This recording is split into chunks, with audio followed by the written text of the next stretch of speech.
Hello students, in this video, chapter 3, Glimpses of the Past, class 8, will do word meaning and question answer. Glimpses का मतलब होता है झलक, हमारे इतिहास की झलक। तो इसमें ऑथर ने हमें बताया है कि किस प्रकार जो हमारे राजा महाराजा थे वो अंग्रेज़ों का साथ देते थे और ख़ुद ही अपने भाई बहनों को और राजाओं को मौत के घाट उतारते थे। So without wasting time will do word meaning and question answer students in easy language. So will begin with the word meaning. Glimpse, short look, झलक। वेपन्स, आर्म्स एंड टूल्स, हथियार। कांस्टेंट, कंटिन्यूअस, लगातार। Rivalries, enemies, शत्रु। Subdue, defeat, हराना। Thugs, dacoits, गुंडे। Destiny, fate, भाग्य। डीथ्रोन्ड, snatch kingdom, राज्य हथियाना। जैसे पहले जो ब्रिटिशर्स थे वो उन राजा महाराजाओं का राज्य हथिया लेते थे जिनकी संतान नहीं होती थी, जिनका कोई उत्तराधिकारी नहीं होता था।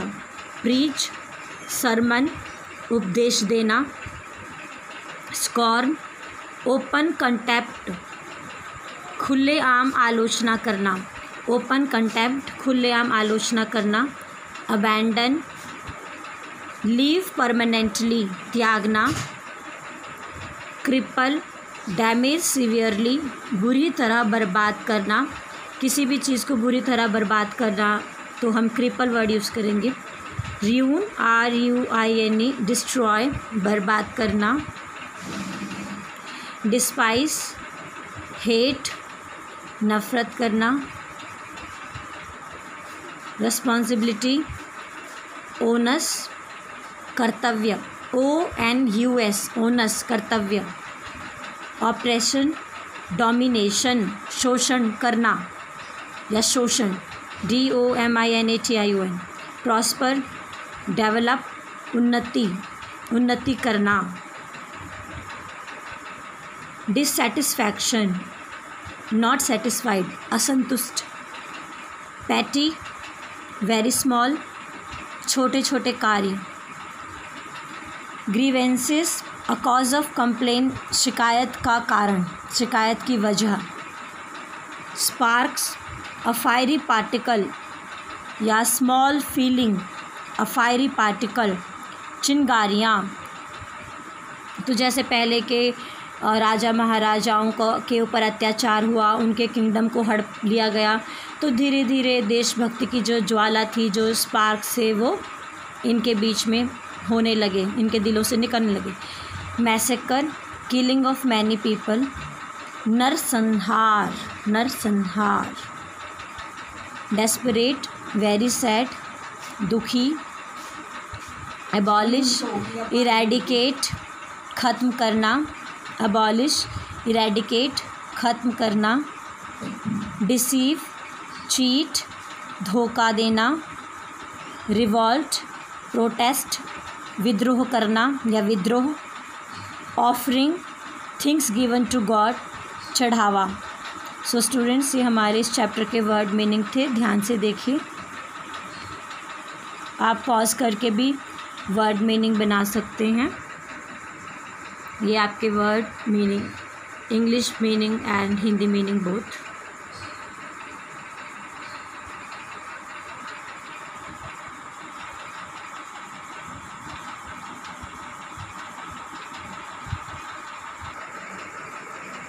So now we'll begin with this question answer.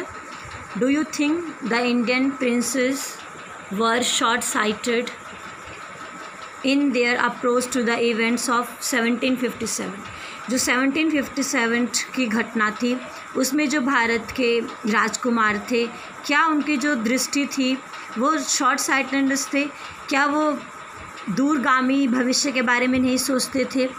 या सिर्फ छोटे से ही समय के लिए अपना लाभ देखते थे? Yes, they were short sighted in their approach to the events of 1757। बेटा यहाँ तक तो आपके क्वेश्चन से आपको आंसर मिलेगा। As they were greedy and wanted to protect their own land not the nation. अब हमने यहाँ पे रीज़न दिया है कि ये जो प्रिंसेस होते थे ये लालची थे, ये बस अपने ही राज्य के बारे में सोचते थे, ये देश के बारे में नहीं सोचते थे, इसीलिए लालच में आके ये अंग्रेज़ों का साथ देते थे। How did the east India company subdue the Indian princess?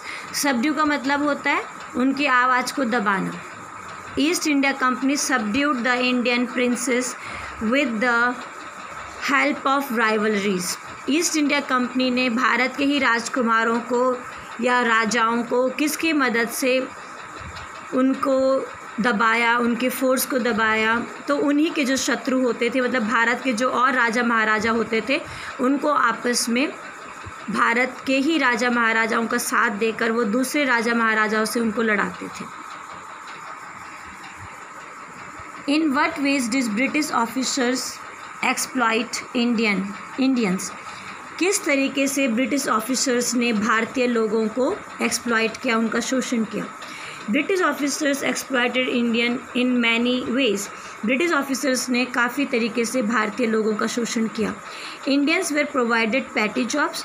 भारतीय लोगों को छोटे छोटे कार्य दिए गए, पैटी जॉब्स, जैसे उनके बगीचे ठीक करने के दिए होंगे, उनके जूते वगैरह साफ़ करने के, उनके बाल वगैरह कटवाने के, उनके घर में गार्ड के काम, उनके कपड़े धोने के काम, ऐसे petty jobs.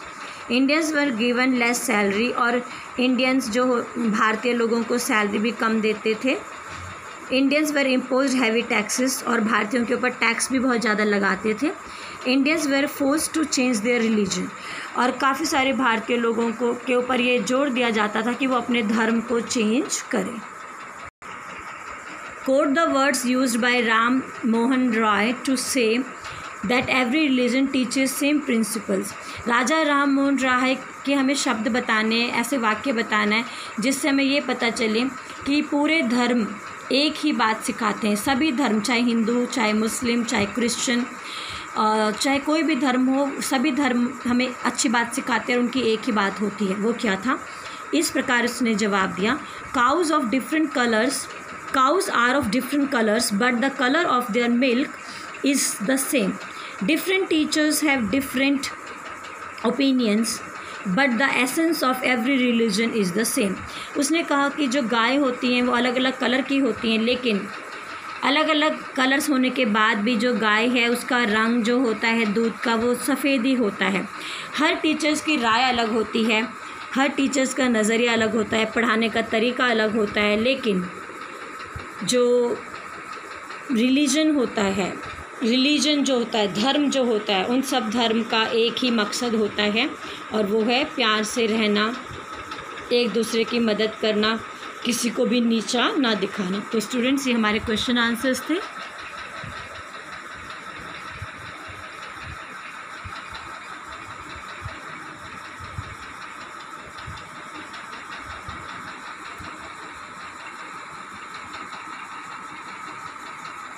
Thank you students.